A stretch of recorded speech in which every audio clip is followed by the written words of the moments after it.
Everyone, welcome to divine tarot with Divya. तो आने वाला वीक देखेंगे हम आपका कैसा होगा आपके पार्टनर के साथ। हे श्री परमपिता परमात्मा श्री राधा, मेरे व्यूवर्स के पार्टनर के साथ मेरे व्यूवर्स का अपकमिंग वीक कैसा होगा प्लीज़ मुझे बताइए। हे श्री परमपिता परमात्मा श्री राधा, टैरो कार्ड से भाई तो कमेंट। जब तक मैं शफलिंग कर रही हूँ तब तक आप कमेंट्स में 111 लिख दीजिए ताकि जो एनर्जीज हैं वो आपके साथ कनेक्ट हो जाएं। और क्लेम ज़रूर कीजिएगा, बताइएगा ज़रूर मुझे कि आपके साथ रीडिंग मैच हुई है या नहीं हुई है, चीज़ें आपके साथ कनेक्ट हो रही है या नहीं हुई है, ताकि मुझे उतनी ही ज़्यादा क्लैरिटी मिले और मैं उतनी ही ज़्यादा पोस्ट करूँ और आपको पता लगे। बस प्लीज़ बताइए। सबसे पहले आया मेरे पास 7 of wands, swords, world, the sun, knight of swords,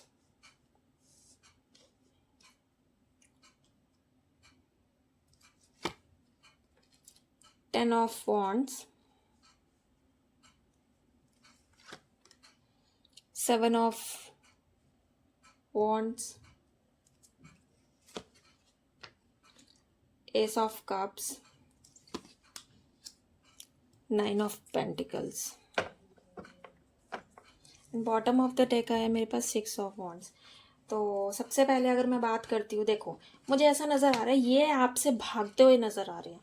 numbering के बारे में अगर मैं बोलूँ तो नंबर मैं आपको डिस्कस कर देती हूँ। आई होप आपको सारे कार्ड विजिबल होंगे। सो नंबरिंग की बात करते हैं सबसे पहले। आई होप सारे कार्ड आपको विजिबल होंगे। नंबर 7 हो सकता है, नंबर 7 काफ़ी स्ट्रांगली है। नंबर 12 हो सकता है, 2 और 1 हो सकता है। नंबर 21 हो सकता है, 1 और 2 बहुत आ रहा है। नंबर 1 अगेन, नंबर 9 हो सकता है, नंबर 19 हो सकता है, नंबर 20 हो सकता है, नंबर 2 हो सकता है, अगेन नंबर 10 हो सकता है। सो ये चीज़ें मुझे काफ़ी ज़्यादा नज़र आ रही है। सो अगर मैं बात करूँ तो देखो मुझे राशियों के हिसाब से तो अगर मैं बोलूँ तो मुझे कैंसर, स्कॉर्पियो, पाइसिस, कर्क, वृश्चिक और मीन मुझे नज़र आ रही है। और एरीज, लियो, सेजिटेरियस हो सकते हैं, मेष, सिंह और धनु। और दूसरा अगर मैं बात करूँ तो देखो सारी राशियां हैं, टॉरस, वर्गो, कैप्रिकॉर्न, वृषभ, कन्या और मकर, और जमिना, लिब्रा, एक्वेरियस, मिथुन, तुला और कुंभ, ये सारी राशियां मुझे नज़र आ रही हैं। सो सबसे पहले अगर मैं बात करती हूँ, देखो ये आपकी जिम्मेदारियों से भागते हुए नज़र आ रहे हैं। कहीं ना कहीं मुझे थोड़ा सा इमोशनल डिटैचमेंट नज़र आ रही है। लैक ऑफ इंटरेस्ट हो सकता है, स्पिरिचुअली कनेक्ट होने की इनको ज़रूरत है बट ये प्रैक्टिकली बिहेव कर रहे होंगे। सडन सेपरेशन हो सकता है, कॉल्ड बिहेवियर हो सकता है इस पर्सन का। कोई कार्मिक रिलेशनशिप हो सकता है जिसके साथ आप फेस कर रहे होंगे और आप उस चीज़ को बहुत ही ज़्यादा ऑब्जर्व कर रहे होंगे। ये पर्सन मुझे भागते हुए नजर आ रहे हैं, ज़्यादा रिएक्ट नहीं कर रहे होंगे, बात नहीं कर रहे होंगे, ध्यान नहीं दे रहे होंगे आपके ऊपर। सो ये चीज़ें हो सकती हैं। पॉजिटिव है ऐसा नहीं है, पॉजिटिव नहीं है, बट एक्शंस मुझे बहुत ही ज़्यादा चालाक नज़र आ रहे हैं, क्विक नज़र आ रहे हैं। ग्रोथ है ऐसा नहीं है, बट माइंड बहुत शार्प है।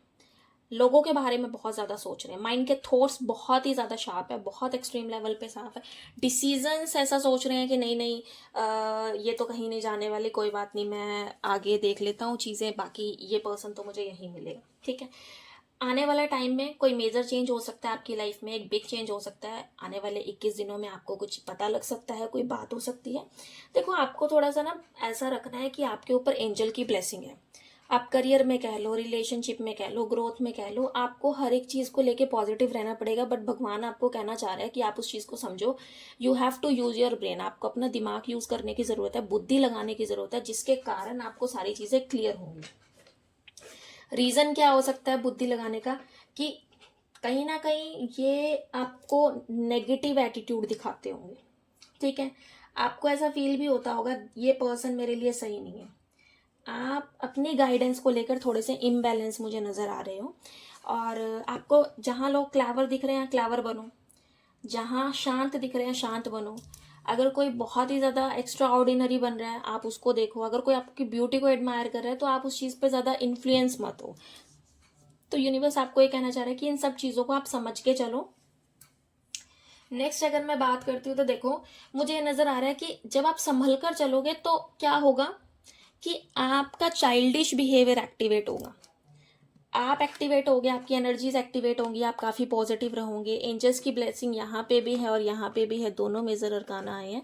सो आप उस चीज़ को समझ कर चलो कि आपको इंटेंशनली चीज़ें नहीं करनी, चीज़ें फ्रूटफुल होंगी एक्शंस पे ध्यान देना है, सूर्य पे जल चढ़ाना है, पॉजिटिव रहना है, डिप्रेशन में नहीं जाना, ज़्यादा ओवरऑल नहीं सोचना। थर्सडे आपका बेस्ट होगा, सॉरी ट्यूसडे मतलब काफ़ी पॉजिटिव होगा, सन एक्टिवेट हो सकता है, एनर्जी काफ़ी हाई हो सकती है, सक्सेसफुल रह सकते हो, काफ़ी पॉजिटिव रहोगे। इमोशंस को थोड़ा सा कंट्रोल करने की ज़रूरत है, इमोशंस इम्बैलेंस हो सकते हैं, उस चीज़ को लेकर थोड़ा सा ध्यान रखना पड़ेगा आपको। बाकी सारी चीज़ें परफेक्ट है, ठीक है। और कहीं ना कहीं थोड़ा सा अटैचमेंट इशू हो सकता है, इनसिक्योरिटी फील हो सकती है, या फिर ओवर सेंसिटिव आप फील कर सकते हो। अब मैं बात करती हूँ नेक्स्ट अगर मैं बोलूँ तो देखो, मुझे आपके एक्शंस बहुत क्विक नज़र आ रहे हैं वेंसडे को थोड़ा सा ध्यान रखना है, फास्ट एक्शन नहीं लेने, गुस्सा नहीं करना, ज़्यादा फालतू ध्यान नहीं देना, कोई आपको उकसाए उस चीज़ पे ज़्यादा रिएक्ट नहीं करना, थोड़ा सा पॉजिटिव रहना है, काम रहना है, चीज़ों को समझकर करना है। ऐसा नहीं है कि बिल्कुल ही एटीट्यूड दिखा दिया, तो मतलब एक्शंस पे थोड़ा कंट्रोल रखना है, गुस्सा नहीं दिखाना, सोच समझ के एक्शंस लेने हैं, किसी की बातों में नहीं आना। करियर में लेकर थोड़े से एक्शंस हो सकते हैं, माइंड बहुत ज़्यादा डिस्टर्ब हो सकता है, तो वेंसडे को थोड़ा सा ध्यान रखने की ज़रूरत है। नेक्स्ट अगर मैं थर्सडे की बात करती हूँ तो करियर से रिलेटेड मैंने बताया था, सोचोगे सारा बर्डन खुद ही ले लूँ, सारी चीज़ें खुद कर लूँ, अपने आप को बहुत ज़्यादा लीडर बनाने की कोशिश करोगे, ईगो क्लैशेस हो सकते हैं किसी के साथ, गुस्सा बहुत आ सकता है, डोमिनेटिंग नेचर हो सकता है, पार्टनर को इम्पोर्टेंस ना देने के चक्कर में लड़ाई झगड़े हो सकते हैं, फादर के साथ कोई इंटरफेरेंस हो सकती है, कहीं ना कहीं मुझे रिस्पेक्ट की थोड़ी सी कमी नजर आ रही है। आपको किस चीज़ पे ध्यान देना है, देखो थोड़ा सा मुझे ना आप मैरिज में स्ट्रगल करते हुए नजर आओगे, लेकिन आपको फोकस करके रखना है कि करियर में आप थोड़ा स्टेबल रहो, थोड़ा पॉजिटिव रहो, थोड़ा माइंड को यूज़ करके चलो। ऐसा नहीं है कि आप बिल्कुल ही मतलब इतने पैशनेट हो जाओ, इतने एनर्जेटिक हो जाओ करियर को लेकर कि आप बिल्कुल सोचो मेरे से आगे तो कोई है ही नहीं, तो उस चीज़ पे आपको थोड़ा सा ध्यान रखना पड़ेगा, ठीक। अगर मैं नेक्स्ट बात करती हूँ फ्राइडे की, तो फ्राइडे में ऑफकोर्स आप जिस चीज़ का बर्डन ले रहे होंगे, सोच रहे होंगे सारी चीज़ें मैं खुद कर लूँ, सब कवर अप खुद करना है। लव को लेकर भी मुझे एक्शंस लेते हुए नजर आ रहे हो, थोड़ा सा स्पिरिचुअल कनेक्ट रहने की ज़रूरत है, थोड़ा सा कैलकुलेशन करते हुए चल नजर आ रहे हो, पैशनेट बहुत होगा फ्राइडे को, एनर्जी बहुत हाई होगी, सोचोगे सारे काम मैं आज ही कर दूं, सारी चीज़ें आज के, पैशनेट रहोगे, एनर्जेटिक रहोगे, काफ़ी पॉजिटिव रहोगे, बट थोड़ा सा करियर में मूव जो लोगे वो सोच समझ के लेने की ज़रूरत है। अगर मैं बात करती हूँ नेक्स्ट, कुछ न्यू स्टार्ट कर सकते हो इमोशनली, आपके साथ बात हो सकती है आपके पार्टनर की, वो आपको समझ सकते हैं, वो आपको कोई कमिटमेंट दे सकते हैं, मैसेज कर सकते हैं, आपसे बात करने की सोचेंगे, इमोशनली अवेलेबल होंगे, कुछ कॉन्वर्सेशन करेंगे, कहीं ना कहीं वो आपको रियलाइज़ करवाएंगे कि हाँ नहीं, आप उनकी लाइफ में कितना स्पार्क फील करते हो, आप कितने पॉजिटिव हो, आप कितने करेक्ट हो उसके लिए, तो वो सारी चीज़ें आपको रियलाइज़ करवाएंगे, और आपको ये भी बताएंगे कि उनके इमोशंस जो हैं आपको लेकर वो कितने प्योर हैं, कितने पॉजिटिव हैं, उनकी जो इंट्यूशंस है वो आपको लेकर कितनी एक्टिव है। सो आपके साथ कुछ न्यू स्टार्ट हो सकता है अपकमिंग डेज में, और ये शायद सैटरडे की एनर्जी है। संडे को मुझे ऐसा नज़र आ रहा है कि आपकी ब्यूटी को एडमायर करेंगे, कहीं ना कहीं ये आपको रियलाइज़ करवाएंगे कि you are the worthy person, आप बहुत ज़्यादा एडमायरिंग पर्सन हो, आपके पास पैसा बहुत होगा, फाइनेंशियल वेल्थ बहुत होगी, माइंड बहुत होगा, लोग आपसे कम्युनिकेशन करना बहुत पसंद करते होंगे, ग्रोथ काफ़ी होंगी, आपके एक्शंस फ्रूटफुल हो सकते हैं, या आपकी पर्सनालिटी के बारे में, आपके करियर के बारे में, आपके बारे में बहुत अच्छी अच्छी कॉन्वर्सेशन कर सकते हैं, बात कर सकते हैं, कहीं घूमने फिरने भी जा सकते हो आप। सो ये सारी चीज़ें मुझे नज़र आ रही है आपके वीकली में। आई होप आपको ये रीडिंग पसंद आई हो। लाइक शेयर सब्सक्राइब ज़रूर करना, कमेंट करना मत भूलना। पेड पर्सनल रीडिंग्स के लिए आप मेरे दिए गए व्हाट्सएप नंबर पे कांटेक्ट कर सकते हो। Thank you so much.